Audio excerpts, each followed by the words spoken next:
His filthy fingers said it all. Yeah. Give it all. Well, he said, give me some love, give me some love, give it all. He's lazy, I said, oh. Come on, come on, come on, come on. Come on, come on, come on, come on. Well, he said, give me some love, give me some love, give it all. Give me some love, give me some love, give it all. He said, give me some love, give me some love, give it all. Give me some love, give me some love, give it all.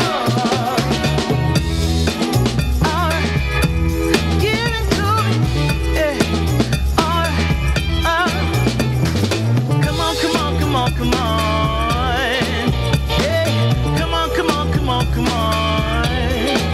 Well, he said, give me some love, give me some love, give it all.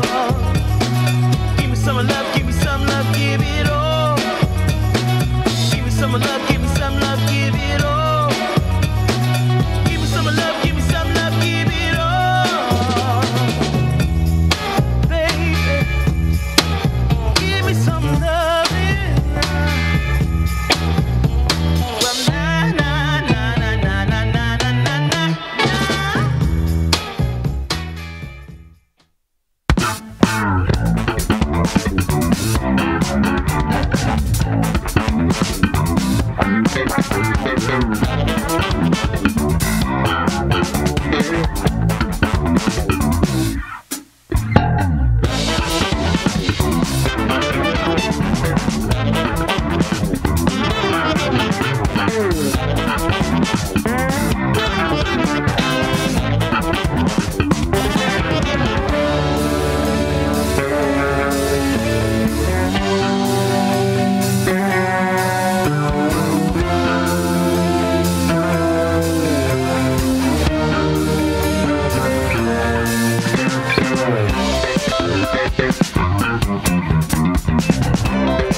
The Benjamin Dixon Show is only possible with listener support. Go to www.patreon.com/The BPD Show.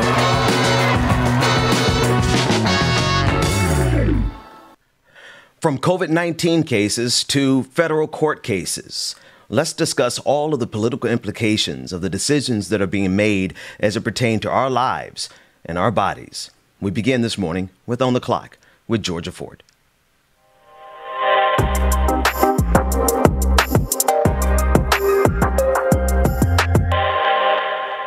We take a look this morning at the case of Kelsey Rayner, who died in Baxley, Georgia, while incarcerated. We're going to hear from his family this morning, what they had to say at a recent press conference about the case. But first, I do want to let you guys know that there's some graphic content that we're going to be covering this morning. So if you are triggered easily or don't want to be exposed to that, you can look away. Of course, we want you to stay with us, but if that's going to be challenging for you, we totally understand, and we'll be on to another topic in about 15 minutes. The reason why it is so important this morning to take a look at these images and this footage from inside a jail in Baxley, Georgia, is because the family of Kelsey Rayner believe it. As you see here, you can see that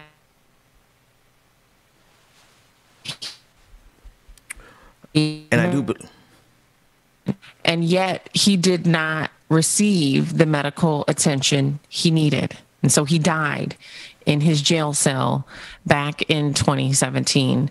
The other piece to this case that has the family asking a lot of questions is about the district attorney who has been involved, who was also involved in the case of Ahmaud Arbery. You know, Jackie Johnson, who also was accused of not pursuing charges because the person who was involved in Ahmaud Arbery's death was one of her former employees. Well, a similar sentiment has arisen in this case, where one of the people working in the jail that did not give Mr. Rayner proper medical attention was also her former employee. Ben, before we dive into this, I want you guys to take a listen at what his family had to say at a recent press conference. We don't have that. That's the only clip. The quality was bad.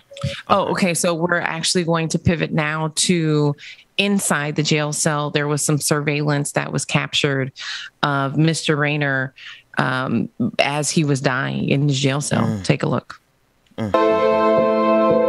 He was laying on the floor. He was actually on his knees with his face down. And I had Sergeant Downey to check on him, make sure he was all right, make sure he was breathing. At no point through the night did he ever notify us that there was anything wrong with him.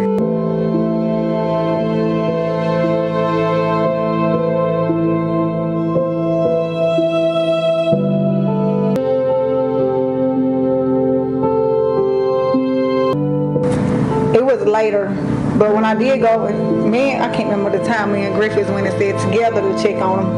The CDP would get up off the floor. He didn't get up, so we just left him right there because there's no policy saying he couldn't be on the floor.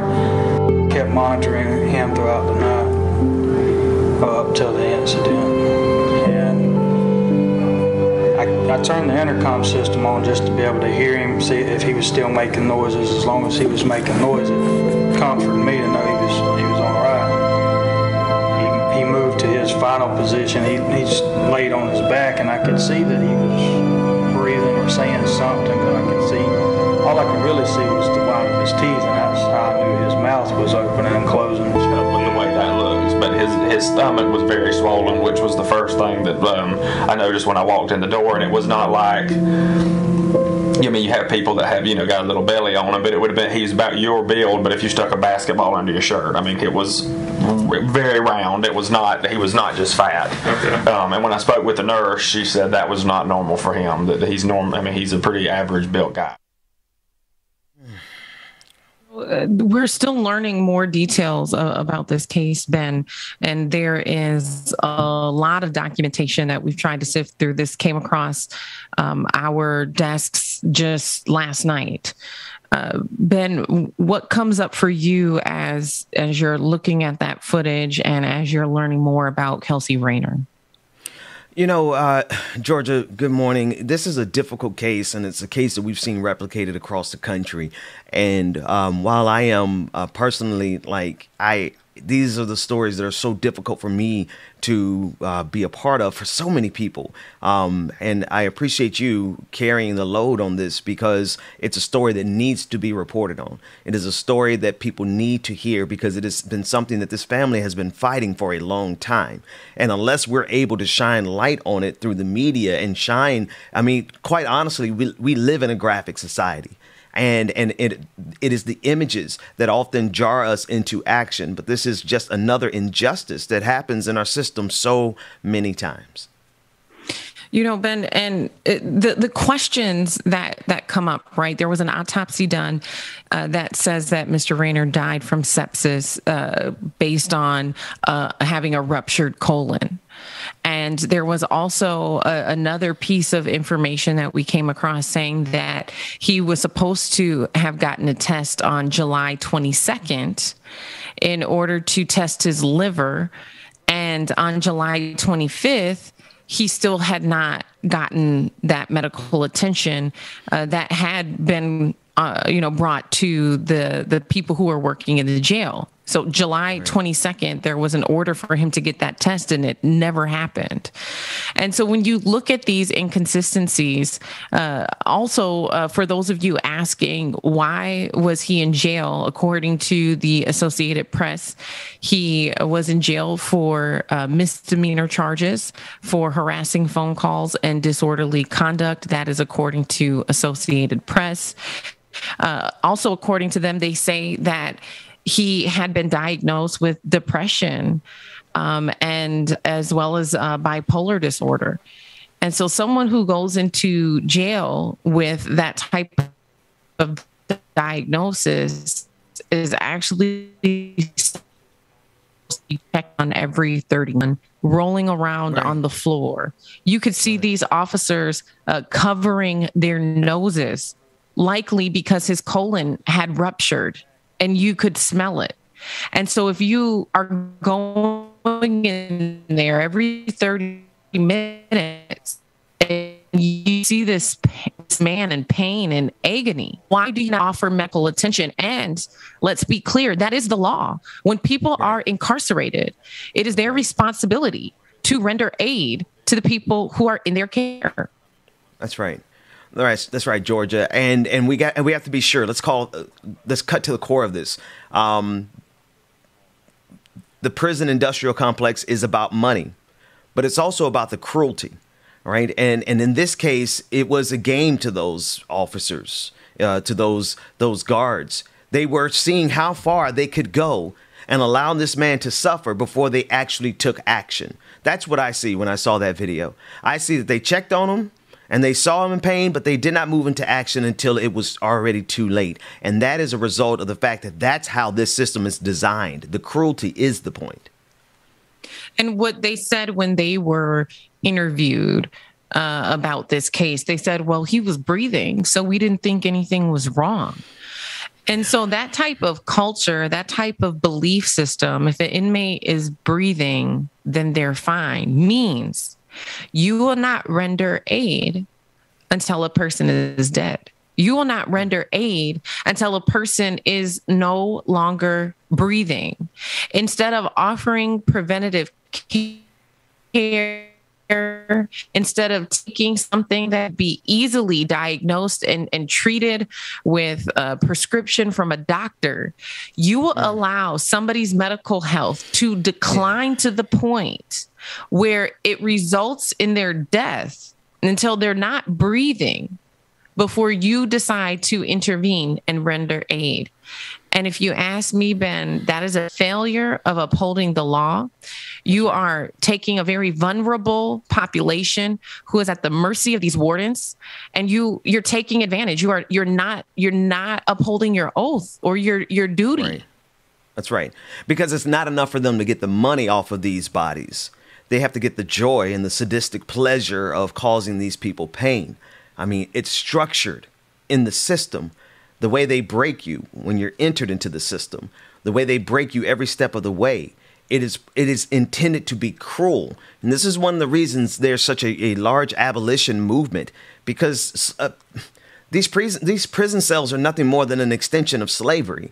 And the money that's being made off of these bodies is obscene. But when we consider the cruelty that goes on in these cages, we really need to take the position of abolition of prisons in general.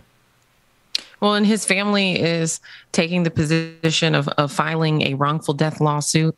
And I think that, yes, this is a case that happened in 2017, but none of us heard about it. And for one reason or another, this family was not able to move forward in their pursuit pursuit of justice. But now that the district attorney has been called out for her misconduct in the Ahmaud Arbery case, and then learning that the here in this jail were also former employees of hers, has now given forefront and potentially make some progress. Because here's the question. You can look in the video and you can look at the photos after he died and tell that he was in desperate, dire need of medical attention. And so not only did these wardens not uphold their oath, but the question here now is, did they participate in criminal activity? Did they break the law? Should they be held accountable? Does one of the wardens need to be arrested? Another question that came up here was about the fact that should Rayner have been released from jail? There was some documentation that we came across that looked like he had been held 2 days longer than what he should have. And so had he have been released, he'd be alive. If he would be able to go get himself the medical attention that he needs. That's right. That's right. Had he been released, had he not been in there in the first place, and we talk about the fact that these were misdemeanors, we talk about the full accountability. I mean, anytime a black person breaks any kind of law of any type, or whether they break it or not, we get the full force of this government coming down on our shoulders. And this is what this brother got. And to add the insult to injury is that they ignored his suffering. They ignored his cries. And because of that, a family has lost a son, and our community has lost a brother, and somebody does need to be held accountable for it. And according to the Associated Press, his wife lost her husband. You know, and so it breaks my heart that, especially in these situations, you know, Ben, we publish a lot of our stories online. And so you get these trolls who dehumanize and criminalize men like Rayner, who absolutely deserved the medical attention he needed. And so we're going to continue to follow the story. We've reached out to try and see if we can get in touch with the family to have them on here. We definitely want to center their voices at this time. And if nothing else, just send our condolences and our prayers for their pursuit for justice. Ben, I know that you've been tracking a story this morning as well. Yeah, Georgia, I'm following up on a story out of Texas. Now, there are two major stories coming out of Texas. There was the school shooting yesterday where multiple people were injured, and we are going to cover portions of that later on as it pertains to Senator Ted Cruz and Greg Abbott, who both used this tragedy in Texas as a way to deflect from the pain that families went through, parents went through, finding out that their children were engaged in an active shooter scenario yesterday. The governor of the state and the Republican governor and the Republican senator decided to make this about Joe Biden instead, and about border security instead. So we're going to be covering that story in the next couple of segments. But there's something that you covered yesterday that also came back to my attention. In Texas, there was a major oil leak. There's a refinery leak that is going on right now, and it reminded me of the coverage that you were giving yesterday from Huntington Beach, the catastrophic oil leak that's taking place in California. What you're seeing on your screen now is a result of an oil leak that is happening in Texas. Now, while the one that's happening in Texas is not nearly as bad as what we saw in California, it is just another piece of evidence in the ongoing problem of our environment as we try to grapple with energy. What is the energy future of this country going to look like? Because if we continue down the path that we're on, Georgia, it seems like every week we are having to cover some type of oil pipeline that breaks, some type of catastrophe that has happened at an oil rig. We've seen the images coming out of the Gulf of Mexico where the water was literally on fire. And so this is just another piece of evidence and a long string of evidence that says that we have to have a solution in this country as it pertains to our energy problems.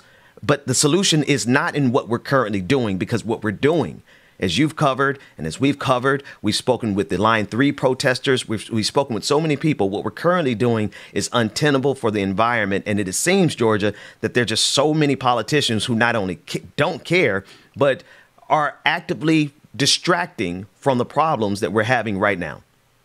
Well, and I would add even to that the media has been a problem in this issue as well. As a journalist, we are trained to tell both sides of the story. And for decades, when you started talking about climate change in the newsroom, you were told to tell both sides. And instead of looking at the facts, looking at the science, and looking at the reality, you had voices that were centered on that issue that shouldn't have been centered. There's not two sides to a fact. And so when media puts that other side out there, that climate change isn't real, it's just now that I think newsrooms are starting to realize you can't deny it anymore, that they realize their error. And it's a grave error that they have perpetuated for decades. And I look at these oil spills as an extension of that, because you have to understand the impact that it has on our climate, on our environment, to have thousands of gallons of oil spill into the ocean, affect the wildlife, kill the wildlife, and what that does to our entire ecosystem. That's right. That's right. That's right. All for the sake of technology that is certainly going the way of the dinosaur, no pun intended. We are not going to have a future that is based in fossil fuels. But we have an industry right now that is strangled by the most powerful companies, these oil companies that are able to buy politicians, to buy them at discount, to buy them at wholesale, because they have enough money to do so. And see, this is why we have no forward progress on actually doing something to protect this environment for our future. And a lot of times these stories get looked over. You're absolutely right, Georgia. It is a media problem. But I wonder if it would be a media problem if people really took in consideration that this is it. This is the whole ball game. This is our only planet. There is no plan B. There's no planet B. And if we don't take care of it, then I think a lot of people may think we have enough time for us to live our lives out. But what does that say about us if we're only concerned about our generation living our lives out and we don't leave a planet for our children to inhabit? Well, because for some people, there is a plan B. For some people, they have traveled to another planet and they absolutely have the resources to be able to abort planet Earth. And so they don't have to face the realities that we have to face. Their destination can carry them to another planet because they have millions and billions of dollars. But the reality of it is, Ben, that you have to be a good steward of what you have. You can have an abundance of wealth and you can have enough money to carry you into another planet. But if you don't have the character and morale or the integrity to be a good steward of what you have, if it is in your heart and your ability to make choices that would allow you to abort a whole planet and leave millions of people behind, guess what? The same thing is going to happen when you get to the next planet, because your greed is going to drive your decisions and you're not going to care about your resources or your environment or anything or anyone around you. Right. And so it feels as though the few who are in power, this isn't their only option. And so they're not faced with the severity of their consequences. They don't have to live with their consequences. We do. Yeah. Yeah.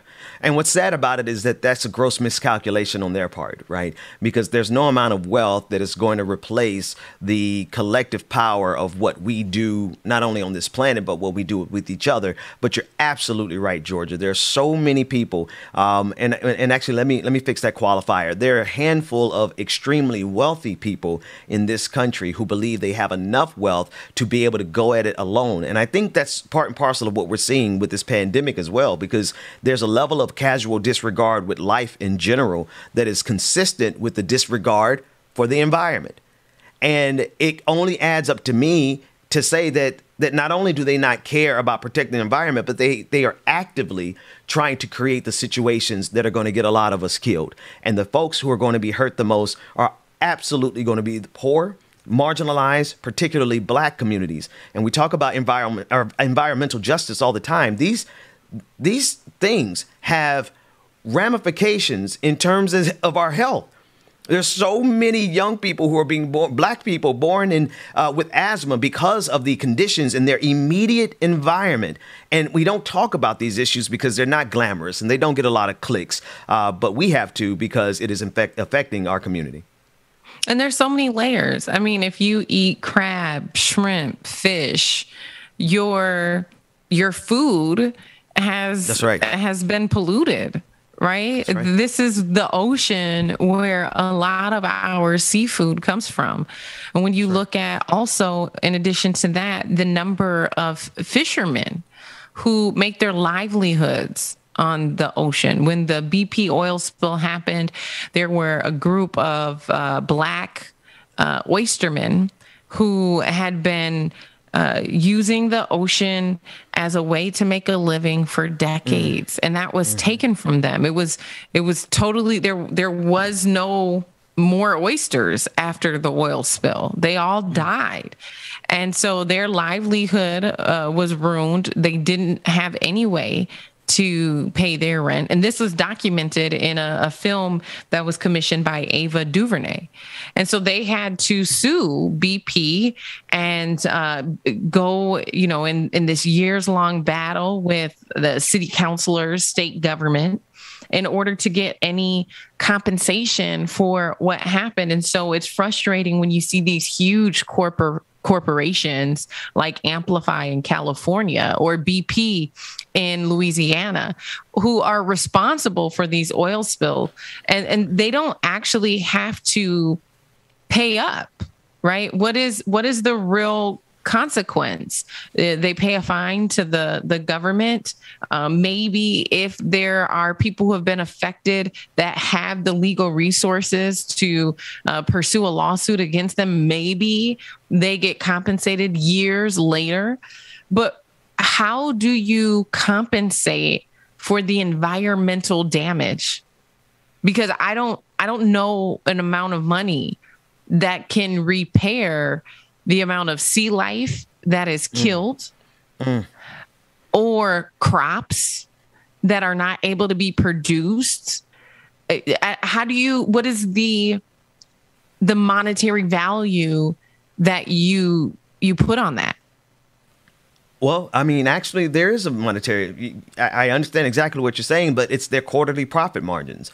We saw Marathon on our screen, right? You mentioned the two companies, the company in Huntington Beach from yesterday. When you mentioned BP, these companies, a lot of them have a very clear understanding of the damage that they're doing to the environment. They've read the research. And in some cases, there has been opposition research funded by energy companies to muddy the waters, because they know full well what they are doing to the environment and the ramifications in the long run. So it's almost like they've made the cost benefit analysis and they said, you know what, this quarterly profit margin is far more important than the long-term health of the environment of this planet and the generations to come. And they make that calculation over and over again every single day. And look at that oil just seeping out. At what point is this going to be considered criminal? When you are responsible for, in California, we're talking over 100,000 gallons of oil. That's right. When you're responsible for that, especially when your corporation has received over 100 fines in the last decade, 100 violations, at what point are these corporations going to be criminally liable? Because if you ask me, that's criminal. That's right. It's criminal that you ignore the citations, the violations. When you look at that, you can tell that there has been erosion on that structure. And that doesn't just happen overnight. You mean to tell me when you had inspections, you didn't see it? Or wait, you saw it and it just cost too much to fix. And so you put a Band-Aid on it and you put a Band-Aid on it and you put a Band-Aid on it until now you have a crisis. But it doesn't matter because guess what? like you said, your profit, the cost to actually fully fix it would eat so far into your bottom line, whereas the amount of fines that you'll get for having an oil spill would be a softer blow. So it's okay. Right. I'll pay less. The consequence for an oil spill will actually cost me less than fixing the problem in the first place. So who cares if there's an oil spill? And that's 100% the result of these energy companies owning their own politicians. Just a few more details here, and this is per the Galveston County Daily News. The spill had been contained to an area around the tank and had not escaped into the waterways. However, the oil spill began around 8 a.m. at Marathon Petroleum Corp's Galveston Bay refinery area, and a flange on the side of the tank failed, allowing oil in the tank to start spewing and continue to spew oil throughout the day. The leak was still going at about 4 p.m. Wednesday afternoon, more than 6 hours after it began. And you see all of this on your screen now. And Georgia, one last detail here, or one last thing that I want everyone to consider, not particularly a detail, is what you said. These infractions, these warning signs, they are well known by every person who works at these companies, at these refineries. There were memos that went up to the top. There are warning signs, but they honestly, in so many cases, they are ignored for the exact reason that you outlined, because the cost of fixing it oftentimes is far greater than the fine that they would pay. And that's because, well, they lobby the regulators. And where is the plan? What is your emergency plan? Why isn't there something in place that would allow you to stop that oil spill 20 minutes after it started? How is that spill happening still 6 hours later? Listen, Ben, if I were to go out and kill a dog, right, I would be fined for or arrested for animal cruelty. That's right. Why are these corporations not being held responsible for the wildlife that's being killed because of the amount of oil that's entering the ocean? You have fish that are dying, right? If I were to go out and destroy property, I would be fined, right? But, because the land is in a building, because the ground, the soil, the grass is in a building, it doesn't have the same value. But if you go and you ask farmers, if you go and ask people who work in agriculture, it absolutely has tremendous value. In fact, it's how they make their living. And so at what point are these corporations going to be held to the same standard? You're killing wildlife, you're destroying the earth, water, which we all need to drink. At what point are these corporations going to be held responsible? I hope at some point soon, Georgia, because we see this line of greed, this line of cruelty. We see it running through our prison systems, and those are corporations, right? We want to make sure people understand that the responsibility of imprisoning citizens, we think it's something that the government does, but a lot of times it's private corporations who are making money, profit. And it's the same thing that we're seeing with these oil companies, with these energy companies. It's profit. And there's no lengths that they won't go to ensure their profits. And they do not care about the damage that they're doing and causing to the environment. But if we do not have leadership, regulators, political leaders who are willing to actually hold these wealthy barons accountable, then there probably is no hope, because they have a free-for-all right now where they can make as much money as they can possibly make, and they don't have any responsibility to taking care of the environment. There's just no integrity there. Ben, what can people look forward to? What's coming up? Listen, we have a lot of conversations coming up. Coming up at the next segment, Tim Black from Tim Black TV is going to be joining me. We're going to be talking the politics of Joe Manchin and Bernie Sanders. Bernie Sanders made a very vocal stand against Joe Manchin. And also in the Like It or Not hour at 9 o'clock this morning, we're going to be discussing the actress who plays the role of Shuri from Black Panther, as she has been allegedly going on some anti-vaccination rants on the set of Black Panther 2. So we'll be discussing that with Brother Pascal on Like It or Not, all of that coming up next. Keep it here for that and more on The Benjamin Dixon Show.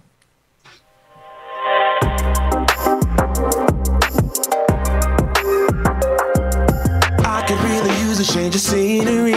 Yeah. Everybody smoking all the greenery. Yeah. Close the match 'cause they were handed down to me. But I'm still fly, I know. I'm still fly, let's go. It could all be worse, I could be a hater like you. It could all be worse. Clothes to make the man, but that poison's gonna kill you. From the inside out, so right now, say it with your chest now, say it with your chest now. I'm young, I'm free, can't nobody take me here and now. It's my time to run it out. It's my time, it's my time, it's my time to ride it. I'm young, I'm free, can't nobody take me here and now.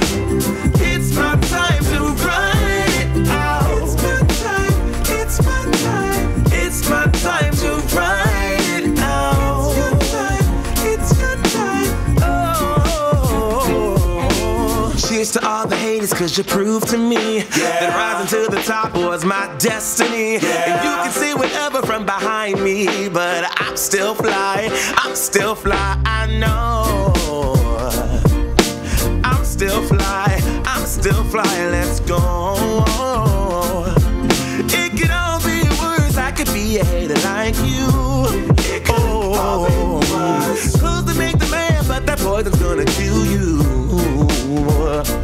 From the inside out, it's time to say it with your chest now, say it with your chest now. I'm young, I'm free, can't nobody take me here and now. It's my time to run it out. It's my time, it's my time, it's my time to ride it. I'm young, I'm free, can't nobody take me here and now. It's my time to run it out. It's my time, it's my time, it's my time to ride it out. It's your time, oh. If you're on the bus, say yeah. Yeah. If you're on the train, say yeah. Yeah. If you gotta walk, say yeah. Yeah. Everybody's going somewhere. Yeah. Young or old, I really don't care. Yeah. Life has never really been fair. Yeah. So put your fist up in the air. Yeah. Say yeah. I'm young, I'm free, can't nobody take me here and now. It's my time to run it out. It's my time, it's my time, it's my time to ride it. I'm young, I'm free, can't nobody take me here and now. It's my time to run it out. It's my time, it's my time, it's my time to ride it out. It's your time, oh.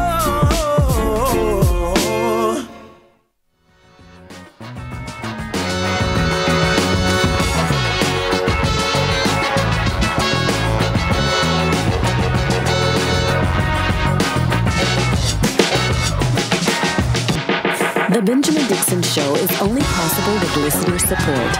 Go to www.patreon.com/The BPD Show.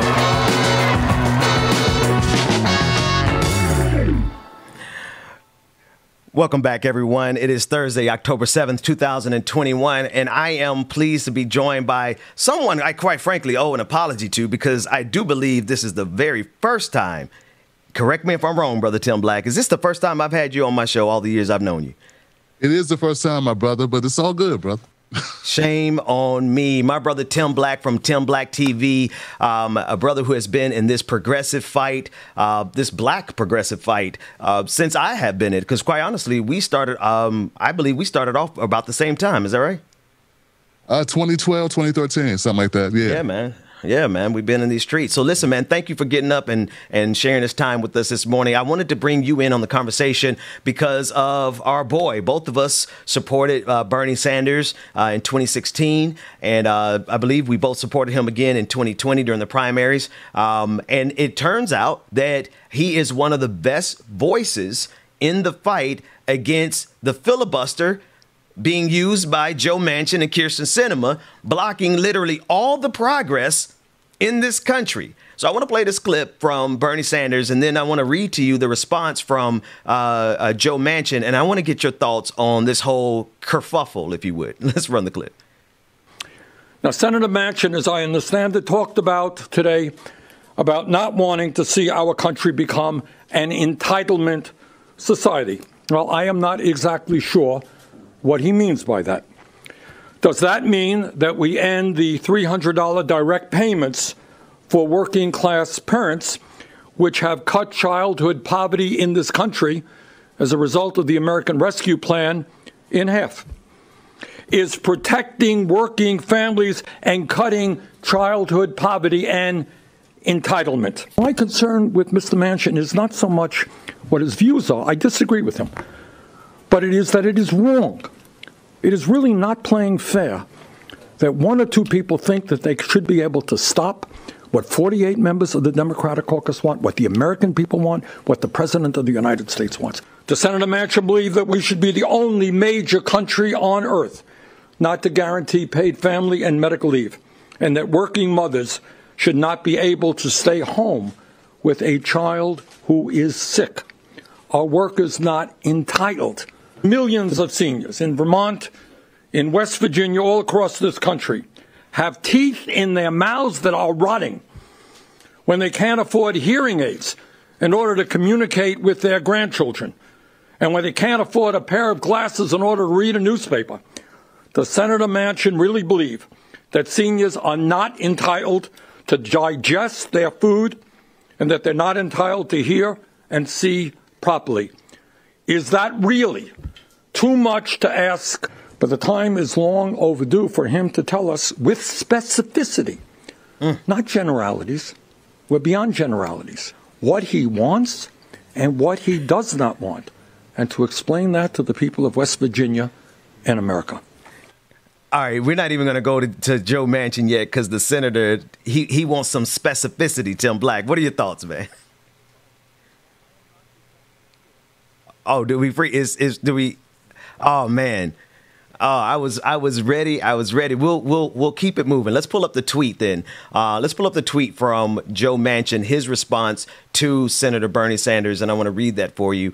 And this is what Burgess Everett reported on Twitter. We're going to bring it back on the screen. The back and forth, while it is entertaining and it is good to see Bernie Sanders take Joe Manchin to task, I have to agree with the senator. We're far beyond generalities. We need specificity from Joe Manchin. And this is a response. Manchin fires back at Bernie Sanders' presser saying, quote, "Respectfully, Senator Sanders and I have a very different policy and political belief. Share very different policy and political beliefs. Senator Sanders believes America should be moving towards an entitlement society, while I believe we should have a compassionate and rewarding society." And therein lies the generalities. Brother Tim Black, you're back. You had a chance to hear Bernie Sanders take it to Joe Manchin.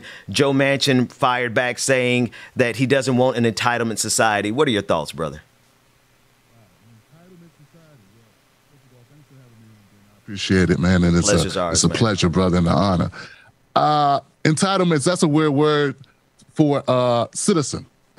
I mean, most of us who have been here in this country have paid into a system that is one of the most formidable systems in the world.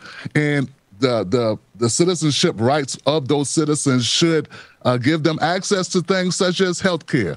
Wow, what an amazing thing. So when I listen to Joe Manchin talk, man, I got to be frank here, man. He sounds like he's a proxy for Joe Biden.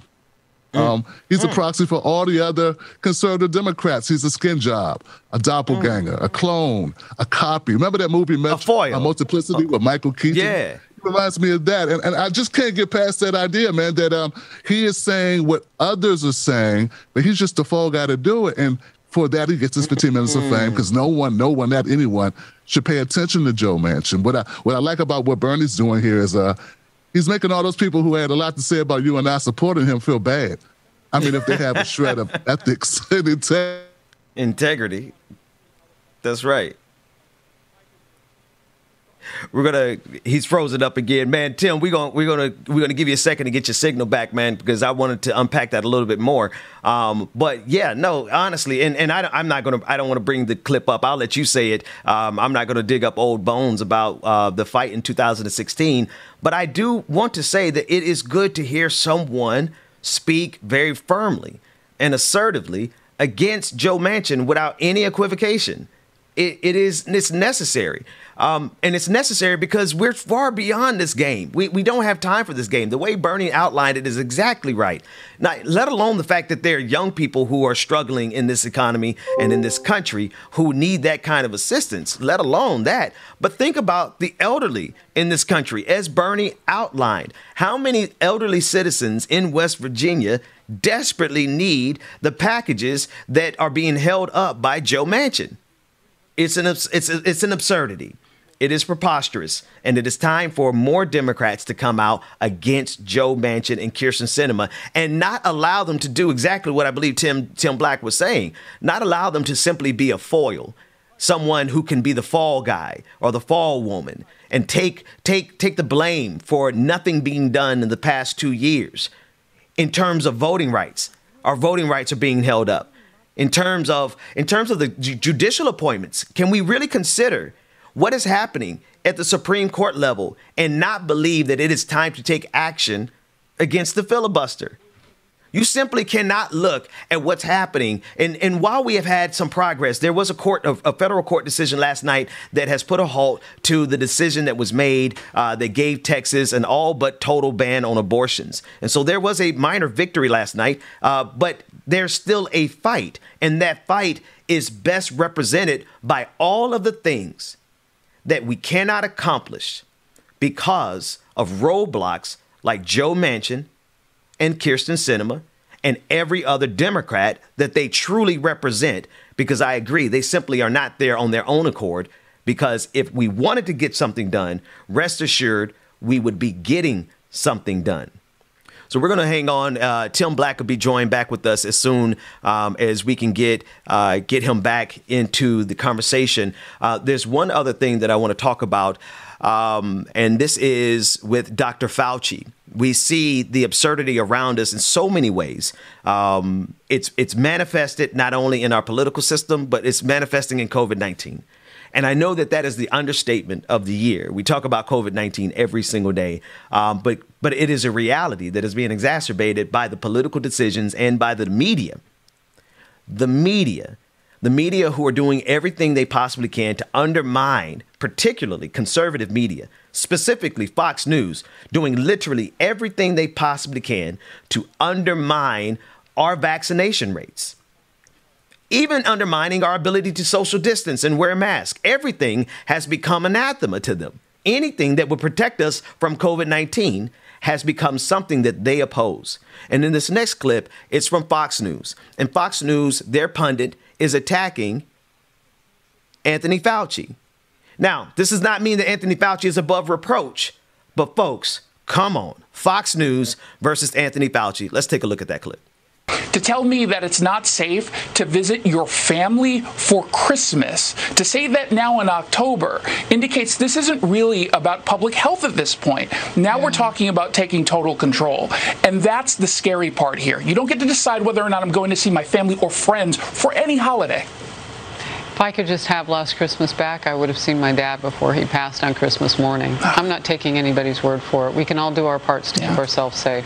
Fauci there, the Constitution matters the most in times of emergency and crisis because that's when the foundation of our country's documents matter the absolute most. And the idea that he's trying to argue to us that we can't celebrate Christmas together, and now he's saying, oh, I didn't say that, but you did say it on CBS. We all heard it. And this is just continuing the madness. And I legitimately wonder, Sean and Kaylee, how many people are listening to Fauci for any element of their life advice of this at this point who still have a functional brain? We had a normal Christmas in my house last year. I've got young kids. Their grandparents didn't want to worry about not seeing them around the Christmas tree. And the idea that there's anybody out there listening to Fauci now about Thanksgiving or Christmas, it's pure unadulterated madness. He needs to resign. Nobody listens to him anymore. He's an embarrassment, and his advice has become all a bunch of crap. DJ Exclusive, how you doing, man? I'm here, brother.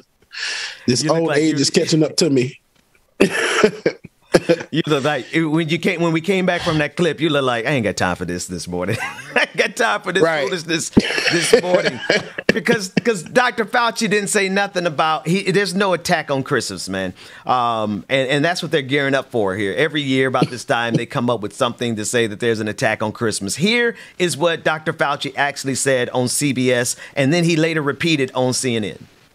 Gather for Christmas, or it's just too soon to tell? Just too soon to tell. We've just got to concentrating on continuing to get those numbers down and not try to jump ahead by weeks or months. I was asked to predict what the state of the pandemic would be when we get to December. And my response was, that's really dependent on us. It's difficult to predict, but the one thing we do have within our power to do is to make sure that there are less and less cases, and that diminishing slope that's going down continues to go down. And the way we can do that is by getting more and more people vaccinated. That was the point that I was making, not that you're not going to be able to spend Christmas with your family.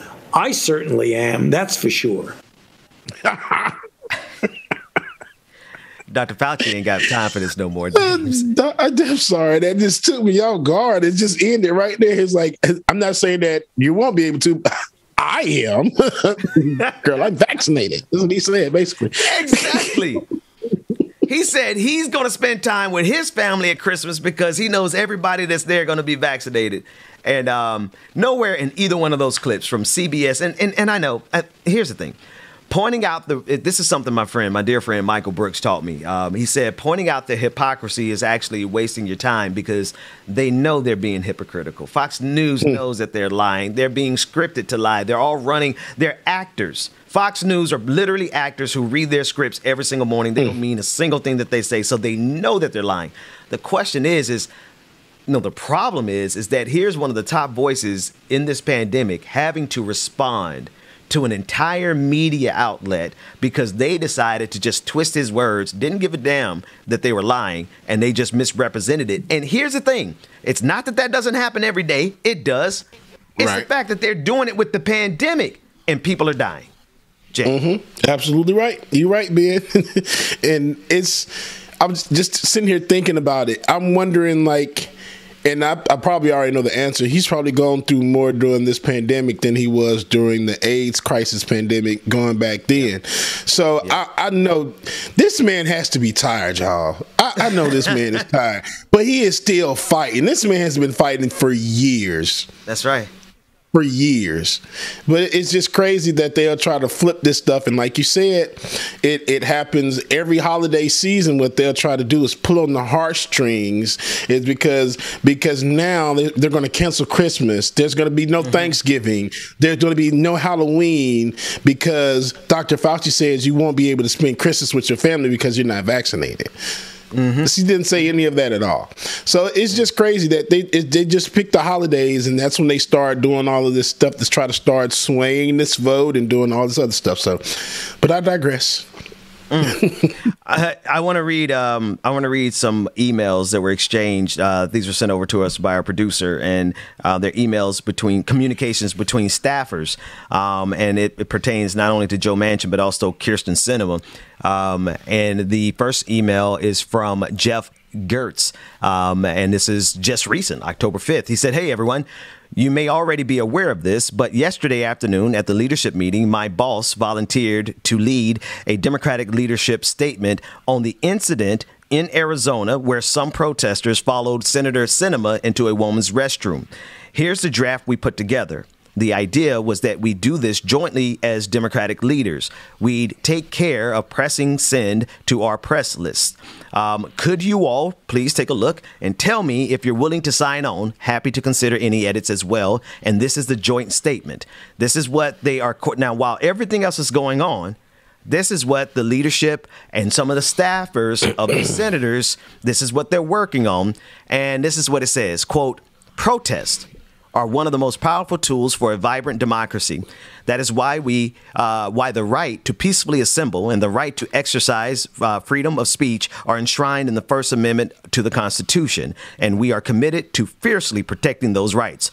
Following someone in the bathroom and filming the encounter is plainly inappropriate and unacceptable and crosses a clear line. What happened in that video was a violation of Senator Sinema's privacy that has no place in our public discourse, and we resolutely condemn it." James, you've been here with us the whole time. Kyrsten Sinema, who took so much joy in ensuring that workers didn't get $15 an hour, that she did a whole ass curtsy on the Senate floor, right? She got so much joy from that. And she's getting so much joy from upholding the filibuster and protecting the Republican Party. And now here are some of the staffers of Democrats fighting on her behalf instead of behalf of the people who were protesting her. Not surprising, but this is all one big show, man. It's not just Republicans we're fighting against. This is why I stayed away from politics to begin with. Is because the thing of it all is that we think that we are fighting with the Republicans. No, it's the whole political system, party, man. Democrats, political, everybody. I mean, GOP, everybody. It's everybody. Everybody's cricket. That's always what I was taught by my family, and that's always what I believe, and it still is to this day. Because most times we think Republicans are the worst thing out there. No, Democrats are 10 times worse. As we see, always.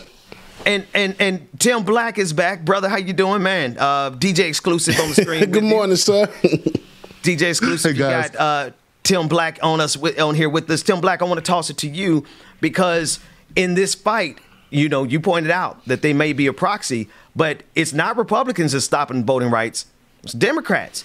It's not Republicans who are stopping any progress on protecting a woman's body through legislation. They got to overcome the filibuster. Those are Democrats in the way. What are your thoughts, man? Well, man, you know, I've been kind of straying away from this type of coverage, man, for the same reasons as as a good DJ there, man, because of my frustration with the Democratic Party, man. But I'll tell you this: when I realized that they were initially at $6 trillion, and that the Democrats negotiated against themselves to bring it down to $3.5 trillion. And now they want to take it even lower. And remember, this is all Democrats, as you pointed out. I think it becomes pretty evident, brother, they're going to have a hard time in 2022. That's right. No amount of boogeyman, no amounts of boogeyman fear tactics are going to get people excited.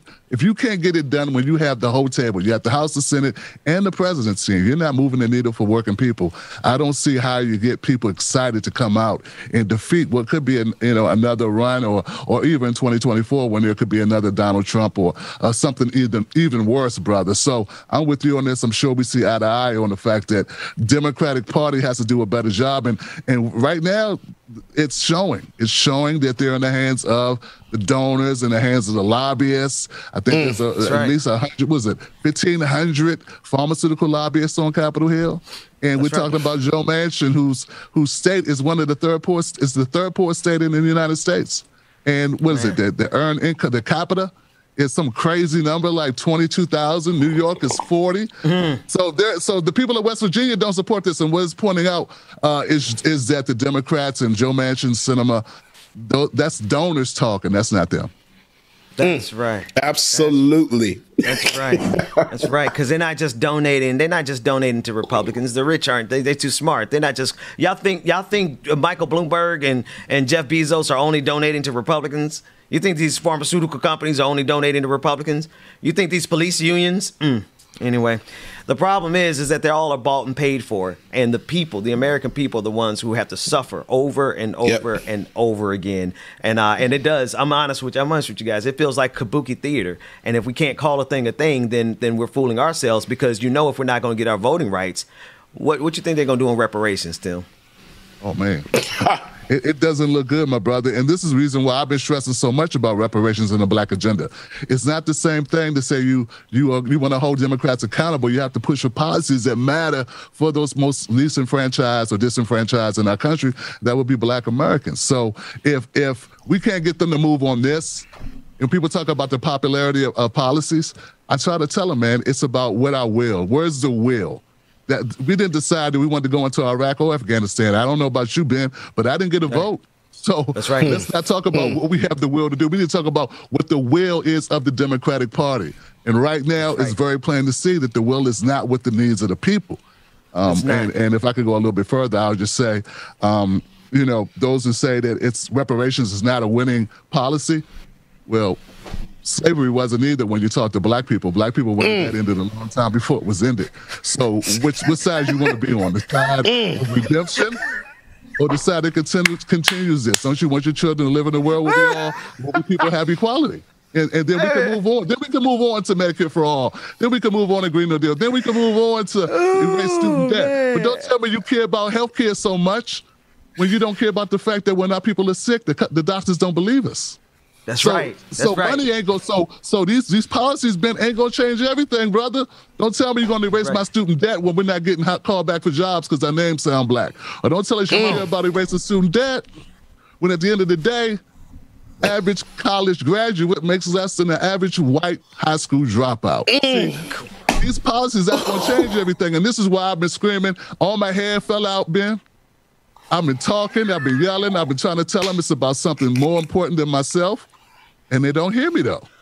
Bro, you and me both have lost our hair trying to shout it from the rooftops. Go ahead, Jay. Man, you done made me about pour my coffee out all over this floor over here, Brother Tim. God dang, you done said too many words over there today. In too short of a time. Listen, Tim, I don't know how much time you have. We got another segment coming up at 9 o'clock. We're going to be joined by Brother Pascal from the Pascal Show. You're more than welcome to hang out if you can. If you can, so let's go to a break, James. Take us to a quick break. When we come back, like it or not, Tim Black is going to stay with us, and Pascal from the Pascal Show is going to join us. And we got a lot to cover. We got to talk about OAN, One American Network, who is a far right-wing media outlet that would not exist today if not for AT&T. We'll talk about that in Like It or Not. DJ Exclusive is in your hands. Good morning, everybody. Officially, y'all having a good morning so far, man. If you have not already grabbed your coffee, drink, whatever it is you need. Good morning, going, y'all. We'll be back with Like It or Not. Good morning, everybody. Thinking love is just a waste of time. The higher that I'm hoping, the quicker that I fall. And I guess I want it to be easy, but it's never ever easy. I always end up let down. Oh, take all my love, this is tragic. I could replace it with okay, guys. Good morning, everybody. Again, y'all make sure y'all grab your tea, your coffee, your drink, whatever it is you need. And don't forget, Friday it is going down. Patron party, 80s, 90s patron party. At that, you do not want to miss it. So if you have not already, go ahead and become a member of Patreon.com/LikeItOrNot, Patreon.com/LikeItOrNot, or Patreon.com/TheBeat. So don't miss it, y'all. Good morning, everybody. Shout out Savage Sweetheart. Yes. It was just a rough morning getting motivated and getting up because my leg is hurting and everything, so I feel like an old man this morning. Shoot the Dragon, thank you for your super chat. She says, Bub Ben, thank you for the show, especially Bubba on day off. I even love your jokes. Sending money through Outlook, Dodge, Chin Down Under, hit super. Thank you, Shoot the Dragon. I love you. Sweet Dingo, good morning. Sweet Dingo. Sweet Indigo, 45. Good morning, Bubba. Have a great day. Thank you, sister. I love you, mean it. And thank you for your super chat as well, too. Mama, good morning, Mama and Dad. I love y'all, mean it. Nicole, Al, good morning. Yes, I got mine over here, too. I had to make sure that before I jumped on, I'm like, let me get coffee. I got to get coffee. Got to. The Pioneer, good morning, y'all. Courtney, good morning. I need to pick this up now. Here we go. Why is somebody trying to call me like while I'm on the show? That is so rude. Don't got no heart, I got an icebox. Brand new roller, swipe at the G-Shock. Moving slowly, I know the street hot. No more double, go ahead and detox. Nat, hey, good morning, sister. Brother Chuck Diesel, good morning. Shout out Brother Letitia as well, too. Courtney, the SLP, good morning, y'all. Tiger, what's going on? Good morning. With no soldiers. Bad past never left my mind, it's taking over. No, I should have died, that's why it's hard to stay sober. Glad to see the sun, but my heart. Leroy, now good morning. Alicia, what's going on, Alicia? Uneasy, good morning. Sun Queen, Melanie Dennis, good morning. Tears, no more tissue. Ooh, just some hood baby with some issues. Baby from the struggle. Laura Strada, good morning. Glad we made it though. I'm just glad we made it though. XOXXO Bob, good morning to you. Long time had a hustle. Glad we made it though. Sun Queen, good morning. Shay, good morning. Pull up in that rain, see me ballin'. Brother William Moore, good morning. It's like I'm hardin'. Either they love me or I'm a target. Real quick, I want to go ahead and get these new patron subscribers and new Twitch members named off. A.R. Walker, good morning. Mara Cerise, good morning, sister. Hope you're doing well. All right, real quick, we can get these read off, all right? New patron subscribers. We have Rosie B.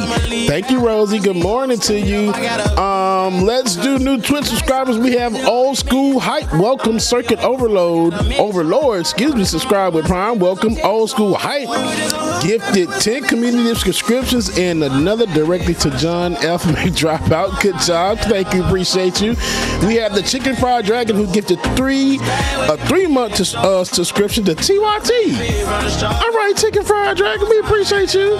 So again, she gifted a 3-month subscription to TYT, Ravy Vanna, and Bleep Blom Ben. Jam 2 gifted a subscription to Truth the Dragon and Squiddy Deer. And these glasses really don't work out, by the way. Circuit Overlord gifted a subscription to Marcus for Left Flank Vets. Shout out to Marcus and Circuit Overlord. And Titan Gauge here one bit. We appreciate y'all and thank y'all to all new and true subscribers as well, too. If you're not already, patreon.com/likeItOrNot, patreon.com/likeItOrNot, or patreon.com/the BPD show. Patreon party tomorrow night. Don't want to miss it. Ken M says, wow, big up Ben and Dr. I'm sorry. My gosh, bro. Whew. Ken M says, wow, big up Ben and Mr. Black. And Afropuff says, Bernie is like, look, Joe, your constituents don't have any teeth, damn it. What? I freaking hate y'all. So you already know. So here we go, y'all. It's time for Like It or Not. Yeah. I don't even know what version I played. We'll see. Y'all know what time it is. Good morning, y'all. Looks like y'all got the remix for free. The remix, whatever it is you need. It's time for Like It or Not, y'all.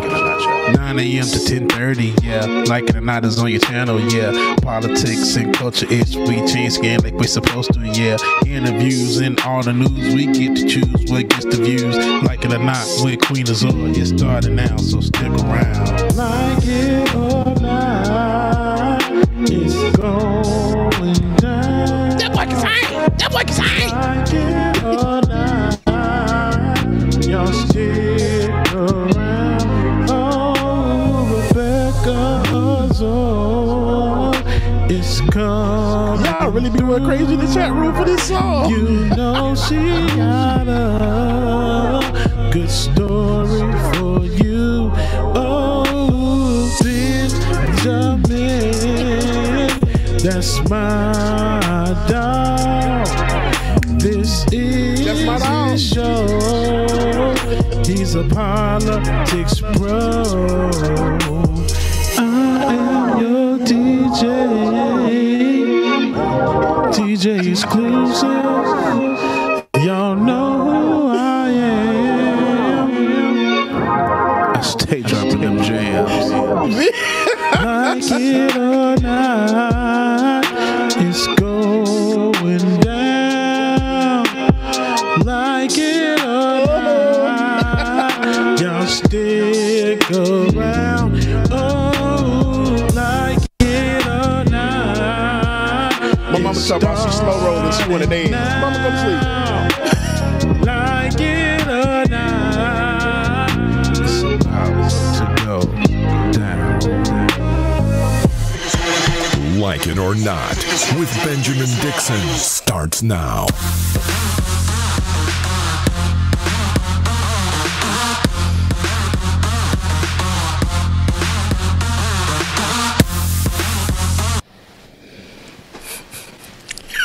Good morning. All this bald headedness on the screen, all this glare got me this sock, so I had to stop for a minute. I didn't know where I was. Good morning and welcome to Like It or Not, where we're free to tell the truth and not care who doesn't like you. James, I can't stand you, man. But here's the thing. If the chat room don't be going crazy when you play that old no, it ain't raggedy. It ain't raggedy. But boy, you be in there harmonizing with the harmonizing. What you about to say about my song? So keep in mind I'm an artist and I'm sensitive about my... Hey, now keep in mind I also asked you to send it to me. Now let me stop flexing because I was flexing there. You did. I asked you to send it to me so I could put a verse on it.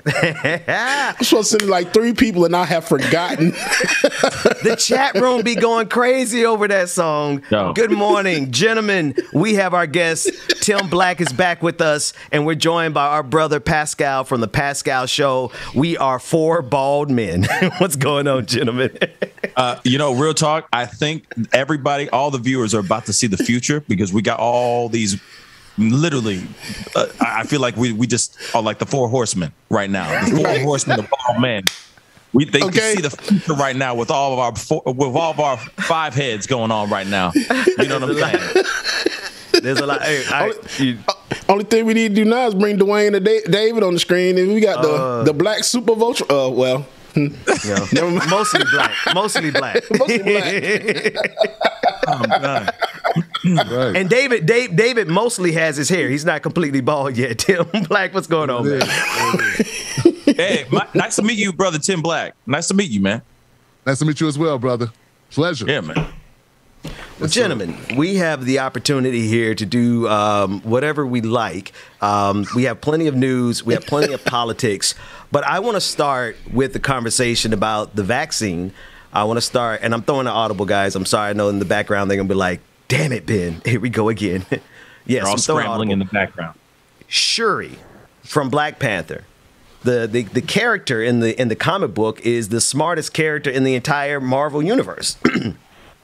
Letitia Wright, who I'm a fan of, I can't even front. I loved her in the Black Mirror episode. Love her as Shuri, but she's taken a lot of heat this morning because she allegedly has been making a lot of anti-vaccination comments on the set of Black Panther 2 Wakanda Forever. Let's just go around the room. One, did you hear about it? And what are some of your initial thoughts? Because I know all of us, I'm pretty sure all of us at least are fans of Black Panther and know what's going on a little bit. Let's start with you, Brother Pascal. Oh, okay. Yeah, I've heard about her stances on the vaccines and all that. We've covered it a while ago, last year, where she was expressing some serious concerns about getting the poker knot. And I thought maybe somebody had maybe educated her or told her about something or that she just moved on from it. But it sounds like she's, sticking to her laurels and standing her ground when it comes to this situation. It is surprising, though, because if you really think about it, aren't most movie sets right now requiring that as they're requiring a vaccination before you can even step on set, because they don't want to cause an outbreak. So for me, it doesn't make sense. You see what I'm saying? And he's absolutely right. And they're filming at Tyler Perry Studios down the street. And before you can even walk on that set, you have to be vaccinated, literally. Yeah. So it's the same thing. Like Pascal said, she was spewing the same stuff last year, and now here it is. I thought it was the same thing. I thought it's cleared up. I thought it was gone, and now here we are. She's back at it again. You know, real quick, the one thing that doesn't make any sense to me is obviously there's been speculation that she's supposed to be taking over as Black Panther, not like actually Black. Maybe, I don't know. Apparently, that's what that's what the streets are saying, that she's going to be taking on the crown of Black Panther. So how is she even able to get on set to say whatever she wants to say if she's spouting out some anti-vaccine rhetoric? How is she even able to get on set? Are they like I don't know, are they sneaking her in through the back door of Tyler Perry Studio? Like, how does that work? Hey, man. How does that work? If she's a star, she gets some. If she's a star, they probably are breaking some rules for her. Tim, I don't know if you're following this, man, but it intersects with all the craziness we're seeing around the vaccine in general. Yeah, you know, I'm not following her specifically. I'm not sure about her background, and unfortunately, I'm not tuned in. I work too much, Pascal, to follow her. You know what I'm saying? I'm always doing something related to the job, trying to keep things afloat. But I will say this, man. The hesitancy that I hear out there with folks, I understand, I respect it. But it's starting to sound a lot like you're in a bad marriage and you think the wife may be trying to kill you. You know what I'm saying? And in this case, it would be like the husband. Wow, that went. I didn't know we were going down that route, but okay. Yeah, but you get what I'm saying? It's like an abusive relationship. To this level, guys, it's like you can't eat the food. You sleep with one eye open. I mean, this is the paranoia level that people are at. You know, I'm still having a hard time, like, really digesting, brothers. What's the difference between this vaccine and other vaccines that you have to take to like attend school? Like tetanus shots and other things we had to take. I remember those days. So they haven't changed. And I understand the hesitancy, but you do have a choice, sister. You could leave that job for someone else. And I hate to say it, but that is an option. It's not like you have to be there. It reminds me of the Five doing the same thing. These guys on the Fox News, when 90% of their newsroom are taking the jab, they're still telling their audiences how horrible, you know, this idea of taking the jab is. But they took it to keep their jobs, but they're telling their audience by effect that they shouldn't get it. Mm-hmm. A couple of notes here. So the vaccine isn't required on all sets, but they are required on a whole lot of sets. One of my neighbors is an E-lister. You know, you have A-listers. He's A, B, C, D, E-lister. And he has to, you know, in order to get on a set, he has to prove a religious exemption to the vaccine. So there are a lot of hurdles in the industry. So Pascal, that does make the question jump to my mind, like, how is she at the top of the ticket here if they have these type of mandates? But that said, Tim, it's a level of paranoia, exactly what you're saying, that extends to how people are showing up in public, how people are attacking parents. This is how ridiculous it is. I want to shift to another video. This is a video of a woman. I want you to drill down on the specifics here. She is attacking a mother because the mother has a mask on her daughter. They're at an event. This is the madness. We are dealing with people who are so paranoid and so far gone in this pandemic that they are now actively attacking other people who are doing the things that are going to keep us alive, gentlemen. It is such an absurdity that it's hard to actually put it into words, but it's happening so many times. These incidents of parents getting attacked has escalated so much that there's now an investigation into it. Let's take a look at this footage and we'll unpack it from there.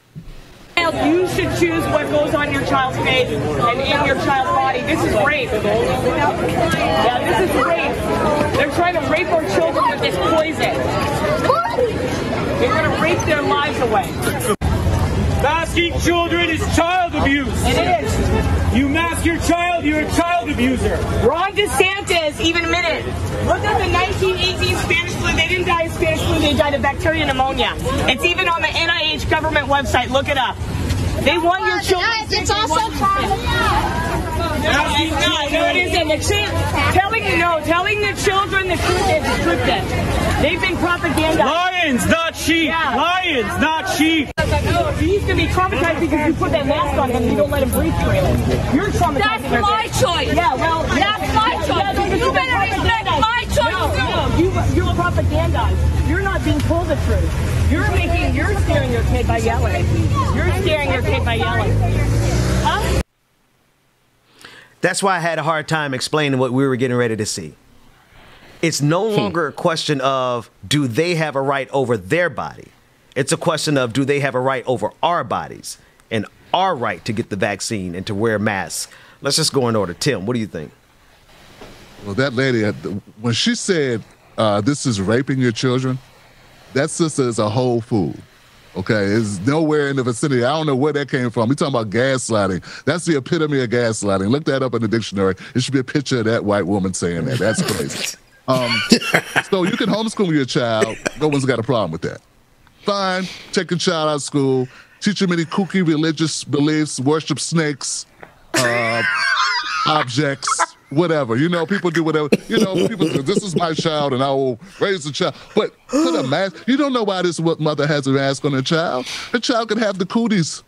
Her child can have anything. You don't know what the reason is. And how is it any of your business? Like, I'm a person, like, you know, I'm from the hood, man. So I don't approach people telling them what to wear on their face. At any point, whatever it is. You know what I'm saying? It's just the epitome of privilege. And they need to watch it. Tucker Carlson gonna get them stomped out. Pascal, Tucker Carlson gonna get them stumped out. Truest statement I've ever heard. What do you think, brother? You know, honestly, they got me at rape. I mean, he basically. I'm echoing basically the same thing that Tim just said. But I mean, rape? Like, really? Like that's your best. That's your best example of what we're doing to protect our children, to protect ourselves.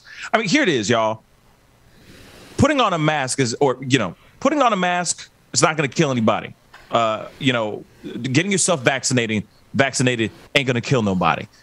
What you want to do, whether to put on a mask on your children, that's your business, and it should be your business. There should not be any type of harassment of people picking up their children from school and following them to their car, man, just to try to tell them something that they're not going to change. They're not going to change their mind on it, y'all.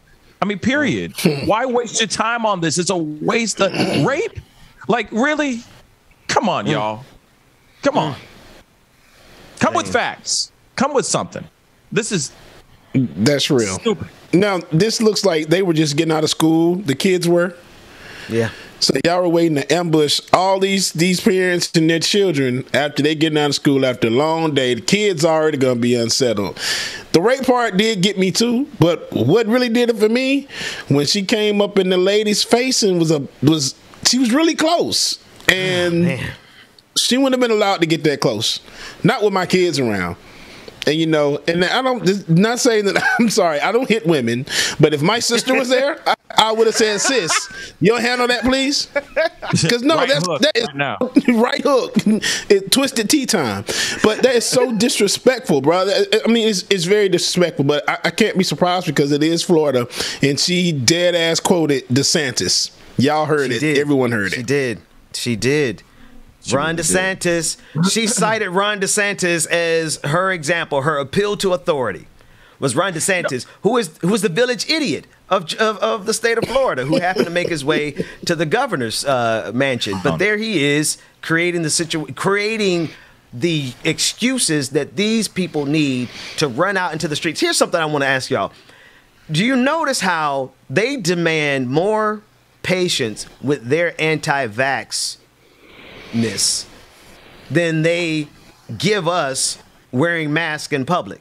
You see how have you seen anybody run up to somebody unvaccinated and say, get vaccinated? vaccinate, in a protest like, no, we're seeing the exact opposite. That's the absurdity of it. Tim. That's an excellent point, my brother. Yeah. I'm not seeing, like I said, I've been in places and I'll notice there'll be a person without a mask on. I'll just keep my distance. Like, it's not my job to police individuals and approach them and confront them individually. If the establishment's not going to do it, I got a decision to make. Do I want to shop here? Do I feel comfortable?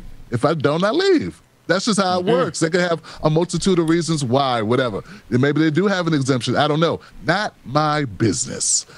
But what we're seeing now is an overreaction. What we're seeing now is an entitlement to the highest order of folks who want to dictate how we interact with this. Now, very clear, guys. Hey, I was hesitant to get the jab. I really was. But I had to make a decision. So did my wife. We chose to do it. Now, I'm not going to force anyone else to do it. I'm just saying what my decision-making process was. I said, well, you know what? This is the best option for us at the moment. That's what we're going to go with, and go with God. And that goes for everyone else out there. We're not saying we're going to infringe on people's rights. We're not here to shame you. But I hate to daggone it. You ain't going to shame us, and you ain't going to infringe on our rights. Yeah. Benjamin, can you do me a favor? Can you do that? Get vaccinated again. Just do that one more. Can you do that one more time? Can you do that? It's the preacher boy thing. No. You can't do it on demand. It might come back up. It probably will come up in the after party. Patreon.com/like it or die. Go ahead, Pascal. You're welcome. So let me. Look, I just want to point something out. Imagine this type of energy towards something that we all cared about. Imagine if we were all together protesting about things that we really need in this world, not trivial crap like, vaccination and masks, wearing masks for our, putting masks on our children and everything. Just imagine if we put that much passion and energy as a group towards something that really mattered. We could really change the world. This is a waste of time. All this stuff that we're seeing right here is an absolute waste of time. They should be taking their time to look at something that really does matter. The social injustices that go on in the world, maybe some health care for all. I mean, there's so many other things that they could be talking about, getting out and demonstrating over, and they're wasting their time and putting on a mask on their children, rape. Right. I ain't got time for this, y'all. I just don't. And I keep looking at it, I'm like, man, that is some energy. That is some really good energy. I mean, it's ignorant energy, but it's really good. The possibility of using that energy for good, not for bad. I want to DJ Exclusive jump in there. Oh, go ahead. I'm sorry. Go ahead, Tim. Go ahead, Tim. I understand where you're coming from, Pascal, but I'll say, man, I've been paranoid getting that jab a little bit too, and I get a little, feeling here, there, and I'm like, okay, everything cool. I didn't get the Johnson & Johnsons, but I got one. I don't know what, exactly what's in it. So I'm not saying that people can't have some type of trepidation, brother. But the bottom line is they care more about themselves than they care about us, brother. They ain't gonna go out in the street and protest for something we care about. You know what I'm saying? There's some selfish mugs. So that's what it is. And you're right. It would be great if we could all, circle the wagons and for a Voltron on an issue such as reparations or Black Agenda. Right. I would love for them to do that. I'm down for it. I'm not moving off my square, Ben. That's what I'm here for. Black people got 1/10 the wealth of average white family. Average black family worth 1/10 the wealth of the average white family. That's not going to change by putting on a mask or not putting on a mask, but I prefer for you to put on a mask. Damn right. If they don't, if they don't want to put on a mask, okay, you don't want to get the vaccine. Well then, Dwayne. Oh man, I'd be in the zone sometimes. I'd be like ready to just let it flow and let it free fly style. He'd be ready. I didn't give my producer enough time that time, but I think we might be ready at this point. If you don't want to get the vaccine, it's your choice. But the way these things are looking, man, the 99% of the people in the hospital who are dying from COVID. Look, Dwayne's juggling. I gave it to him, but Dwayne's juggling things. Yeah. Let me know when you got it, Dwayne. And in the meantime, I'm not going to get the vaccine. Then die. What do we do? Argue with you? I'm not on the debate team. This isn't mock trial. Aren't you worried about the side effects? I'm worried about the disease. Well, they're tracking you through the microchip. They're tracking you through the phone you're watching this on. Get the vaccine. All right. Listen, Pascal, I know we only got you for a few more minutes. I love that guy. I know we only have you for a few more minutes, but I want us, all four of us on the screen, each do independent media, as evidenced by the fact that we're on the screen with you now. I want to cover the story of one American news network, that it has been obtained information by Reuters. Reuters has obtained information from a court proceeding that shows us that the primary funding for this far right, this ultra conservative, pro-Trump, pro-January 6th, pro-big lie media network was funded by contracts with AT&T and DirecTV. And in the proceedings, the court proceedings that was obtained by Reuters, in it, it clearly stated, the attorneys for OAN clearly stated that if not for those contracts, their network would not exist. Now, I just dropped a clip in our Slack because I just kind of want people to see what we're dealing with when we're talking about one American news network. We're talking about people who squarely align with white supremacy, with the big lie, with the January 6ers, with the thin blue line, with the police force. These are the people who sided with Derek Chauvin over George Floyd. And this is being brought to us by AT&T and DirecTV, according to documents obtained by Reuters. If we have that clip, I want us to run it. And the person that you're going to see in this clip is, his name is Jack Posobiec, or Posobiec, however you pronounce this guy. He is one of the leading alt-right, proudly fascist voices on the far right, and he is here in a clip promoting the January 6th incident. Let's take a look at it from One American News Network. The whole country is talking about the events of January 6th. Was it a protest? Was it a rally? Was it a riot? One American News doesn't need to ask that question because we were there when it happened. Join us as we bring you eyewitness testimony in real time from those who were on the ground to see this historic day and these historic events take place. One American News investigates inside January 6th, 10 p.m. Eastern, 7 p.m. Pacific. So basically, it's a snitching show because you about to give away all the news. Let's get it. I'm ready for it. Let's go. About to snitch on all y'all. Hey James, I didn't say that they were particularly smart in terms of politics, but they are smart in terms of money. Because Tim, you know how hard this game is, bro. Could you have not used an influx of cash from AT&T to sustain Tim Black at night? I still could. No, yeah, it's an uphill battle, as you know, Ben. You know, we're always looking for ways to expand. And kudos to you for doing what you're doing, brother, and being able to make some moves. And that's very important to do that because in order to compete, that's part of the reason why the right is growing is because they're getting money.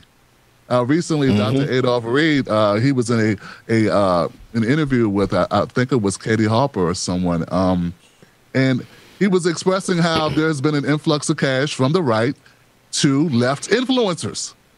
Yeah, left influencers are getting paid under the table by the right, approaching them with money. So when we say, oh, we notice a tilt towards the right, it ain't just OAN, my brother. It's others as well. We come with the smoke for them because that's what it is. Yes, we do. Tim trying to take me back to the streets, man. I've been trying to stay away from them Twitter streets. He tried to bring me back. Pascal, what do you think about OAN getting? I mean, and here's the context. A little more context here. So how it happened was the creators of OAN had a freestanding relationship with AT&T. AT&T allegedly, according to these documents obtained by Reuters, stated that they wanted more conservative programming, and all they had, listen to this, they said all they had was Fox News, as if Fox News isn't at the top of the mountain of propaganda hill, right? And they said, according to Reuters documents that they obtained from court proceedings, where the attorneys for OAN were making it clear that they would not have existed without AT&T. The reason they existed in the first place was because they came to them. AT&T executives came to them, the owners, and said, we need another conservative network. And they got the contracts. Wow. Pascal. For me,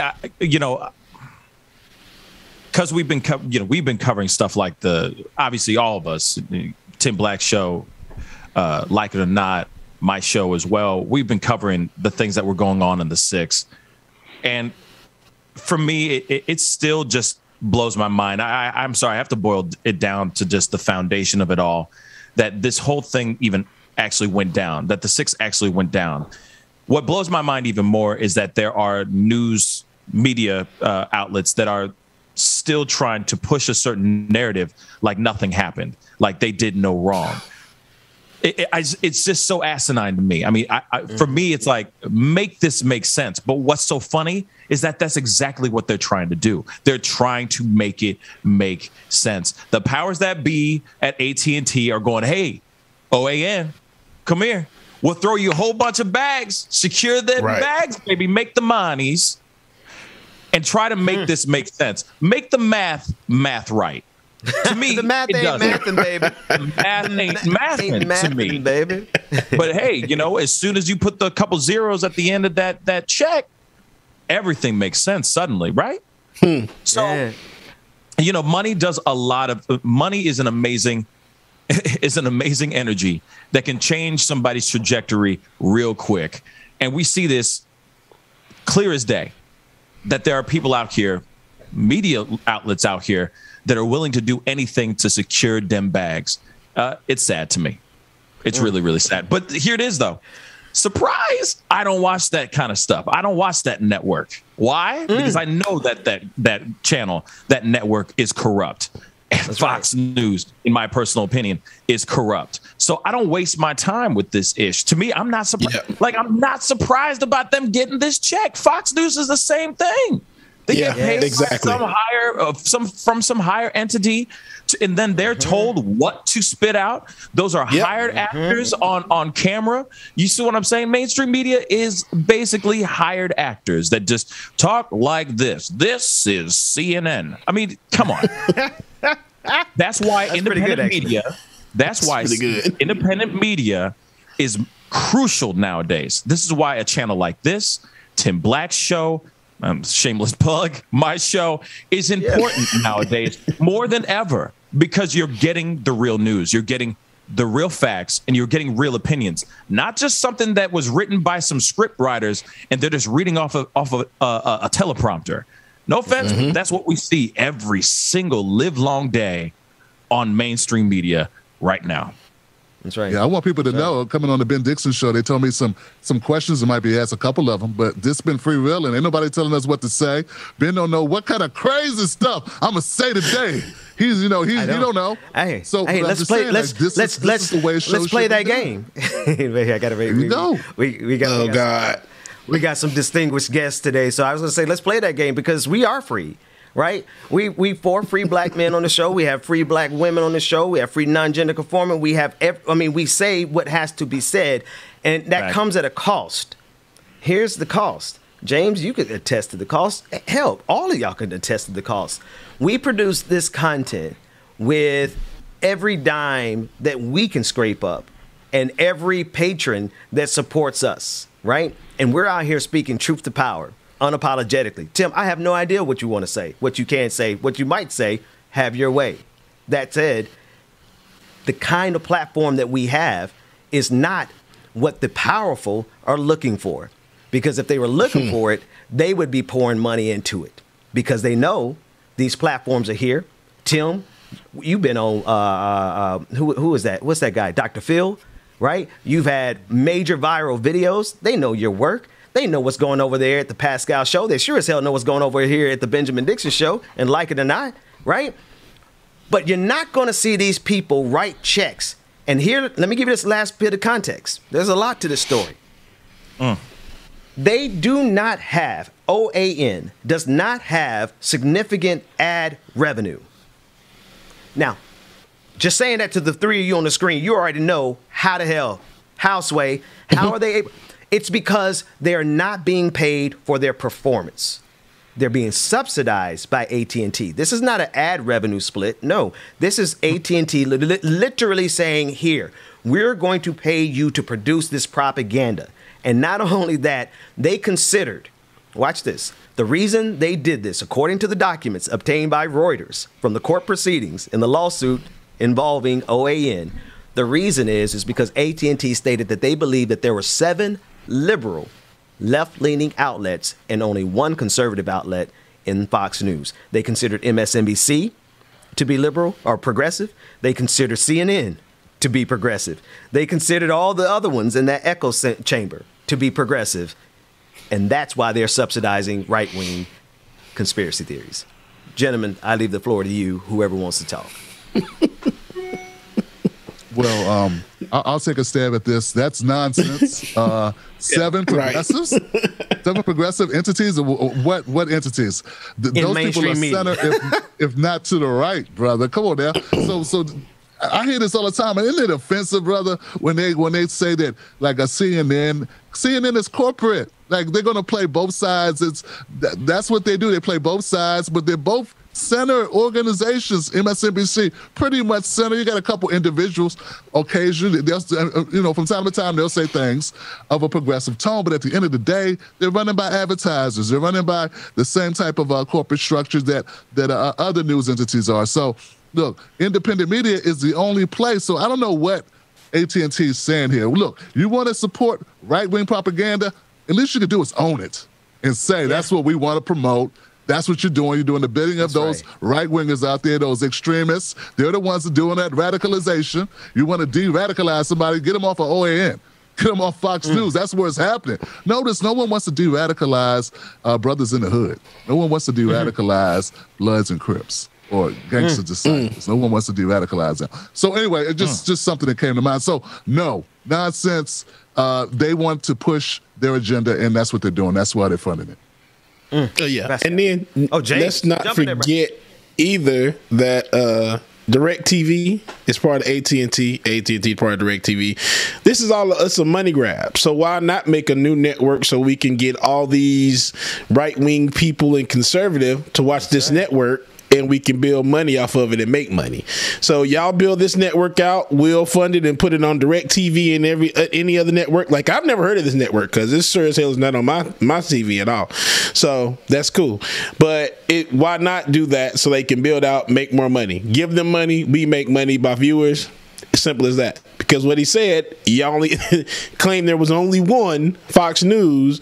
So then why not get they 10, 13 million viewers that they have over there, and let's bring some of them over here to this fake ass network.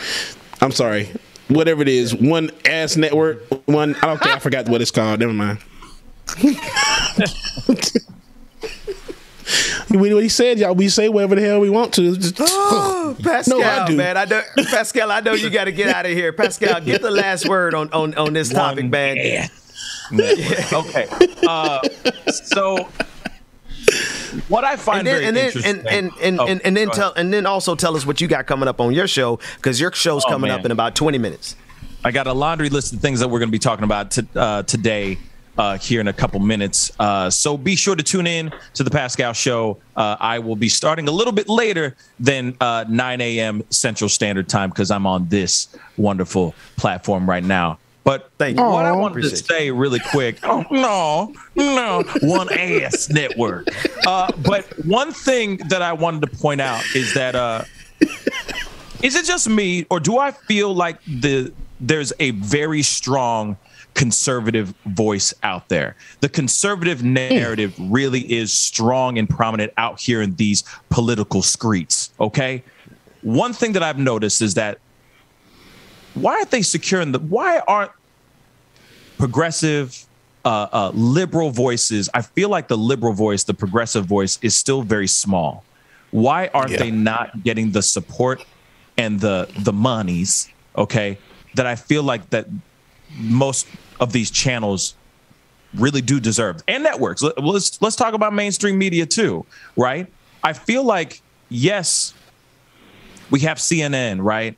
We have MSNBC, but there's still such a prominent voice in the conservative realm that even when you go on to like these kind of platforms, like when you go on to YouTubes, to the tubes, right? There is such a prominent conservative voice and prominent conservative audience that I feel like Where's what's another one? What's another? Where's Verizon? You know what I mean? Where's T-Mobile, Sprint? You know what I mean? Who's gonna fund the opposition? See what I'm saying? Who's gonna fund the voices that are speaking out here on in these political streets? Because right now, I feel like the most prominent voice that we see all the time is the conservative voice. We have a very diminishing, small, liberal voice that's out here, liberal, progressive voice that's out here. Why aren't we getting, not turning into puppets, but why are we not getting the funding and the respect and the acknowledgement that we actually deserve? I've noticed, just one thing.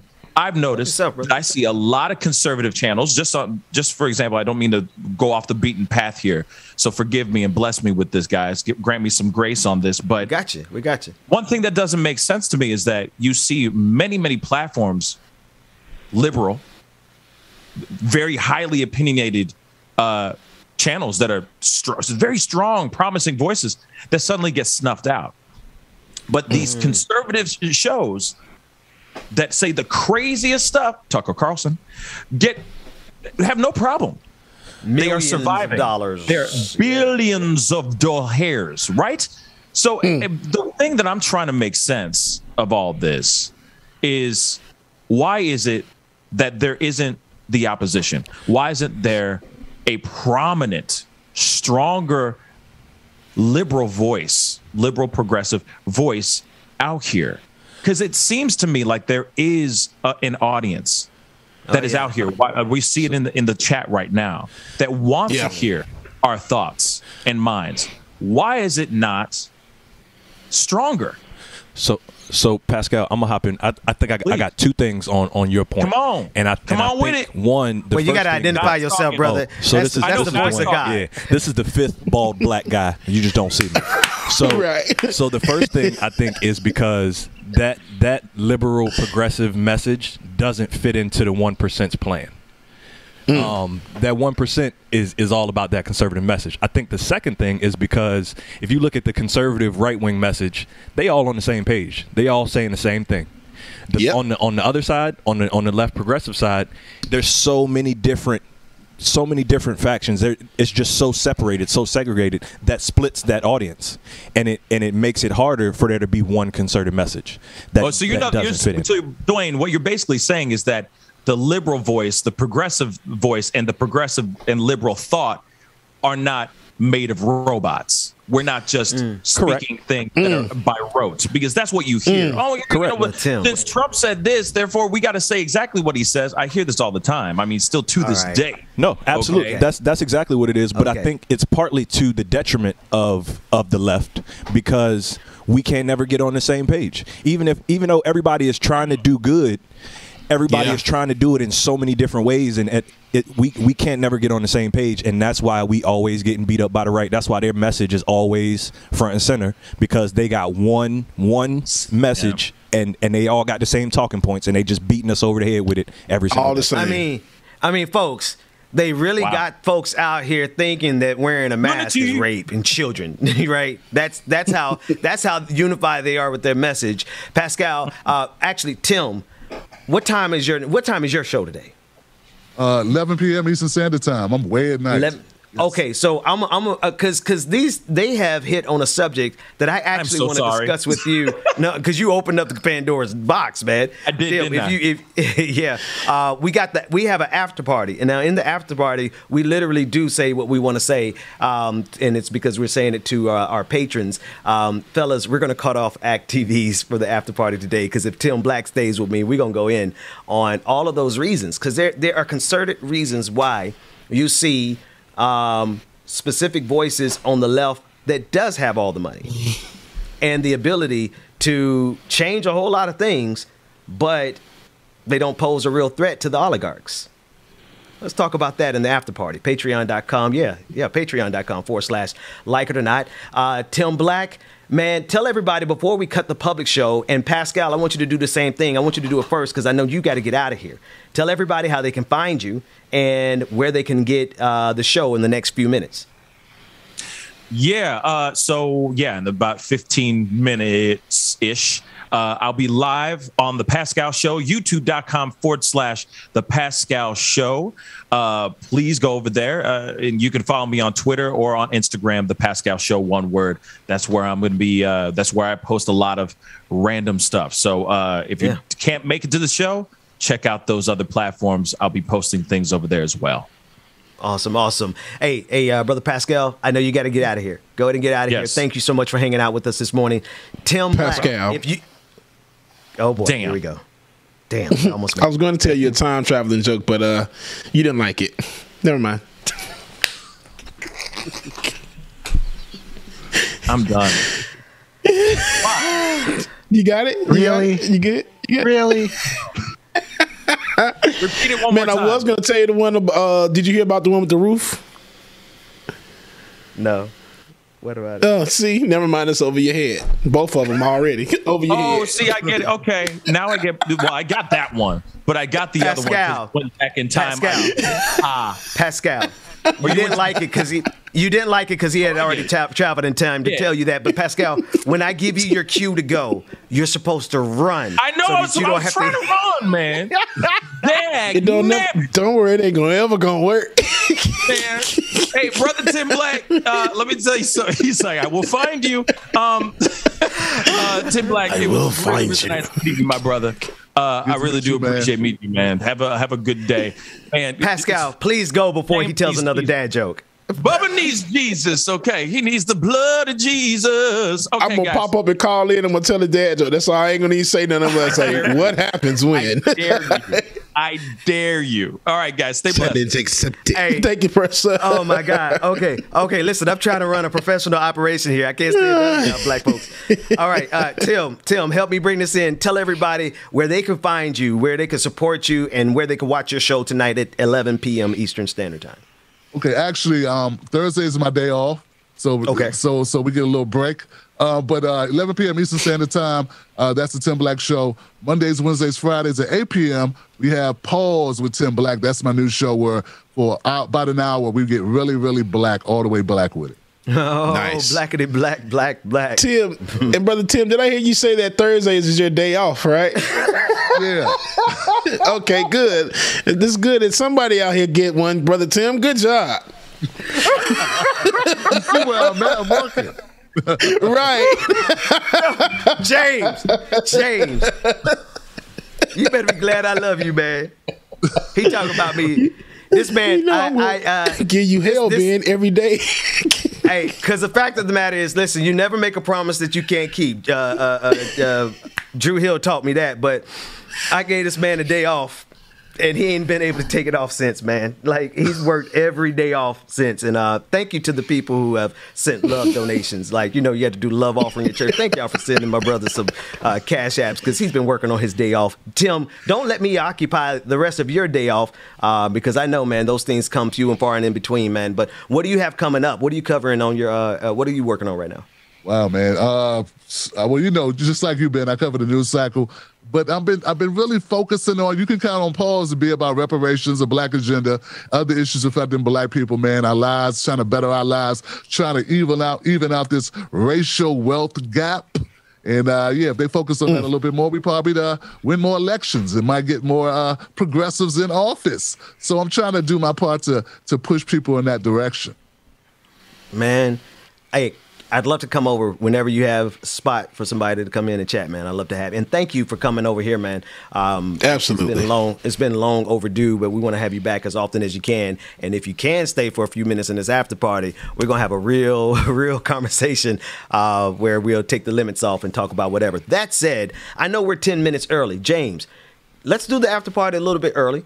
Let's transition here. Let's take a quick break. We're going to play some music, and we're going to cut off all the public streams. If you want to access, patreon.com/like it or not. Or if you're a patron of the Benjamin Dixon Show, patreon.com/the BPD Show. I want to thank our partners at Act TV, where they encourage you to do more than watch. We need to act. Act TV, where you can get all of our content. And we want to thank all of our producers who in the background have been saying in Slack we must not care about them at all because they have yet to get a day off. So solidarity with the producers in the background, Dwayne and David. We can't do it without you. Solidarity with Rebecca, who actually is taking her day off, Queen Azor. We always you and appreciate you. You know what it is. And to Georgia Fort. The bigger this team gets, the more names I'm having to remember, and then that means there's more that I'm going to forget. James, take us to a quick break. When we come back, it's going to be the after party. Patreon.com/like it or not. We'll see you after this. I can't fight this feeling. Y'all make sure that, oh, wait a minute. Okay, stay tuned. After party coming up next, man. Patreon.com/like it or not. Patreon.com/like it or not. Patreon.com/the BPD show. Get exclusive access to the patron parties, the after party, all the good content, everything, and more dad jokes. Yay! So thank y'all again for joining and tuning in. We greatly appreciate y'all, man. We're gonna play a little music and get the morning going for you. Thank y'all. Patreon.com/like it or not. Patreon.com/the BPD show. Y'all stay tuned, and if we not, y'all slide on over to Pascal show as well too. Let's get it. All these neck just wanna be a mini me. All these neck just wanna be a mini me. All these neck just wanna be a mini me. Feeling me, enemy. All these neck just wanna be a mini me. All these neck just wanna be a mini me. All these neck just wanna be a mini me.